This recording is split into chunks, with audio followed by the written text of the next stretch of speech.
بسم اللہ الرحمن الرحیم۔ السلام علیکم۔ کثرت رنج و غم یا تنگ دلی اور پریشانی کا علاج۔ کسی بھی غم، اضطراب اور پریشانی پیش آنے کے وقت آپ نے اس دعا کو پڑھنا ہے۔ جس شخص کو کثرت سے رنج و غم یا تنگ دلی اور پریشانی لاحق ہو، خواہ اس کا سبب معلوم ہو یا نہ ہو، ان آیتوں کو 7 مرتبہ پڑھ کر سو جائے۔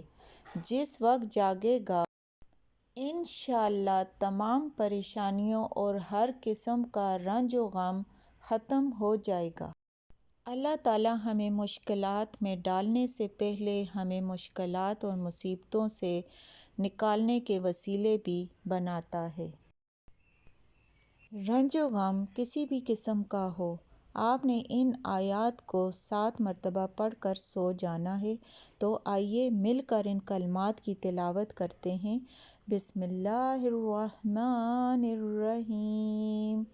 وَإِن يَمْسَسْكَ اللَّهُ بِضُرٍّ فَلَا كَاشِفَ لَهُ إِلَّا هُوَ وَإِن يَمْسَسْكَ بِخَيْرٍ فَهُوَ عَلَى كُلِّ شَيْءٍ قَدِيرٌ وَهُوَ الْقَاهِرُ فَوْقَ عِبَادِهِ وَهُوَ الْحَكِيمُ الْخَبِيرُ۔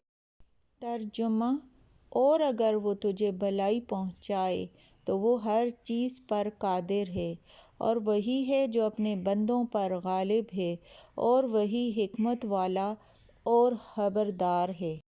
اگر آپ کو میری آج کی یہ کاوش پسند آئی ہو تو چینل کو سبسکرائب کریں اور ویڈیو کو دوسروں کے ساتھ شیئر کریں۔ جزاک اللہ۔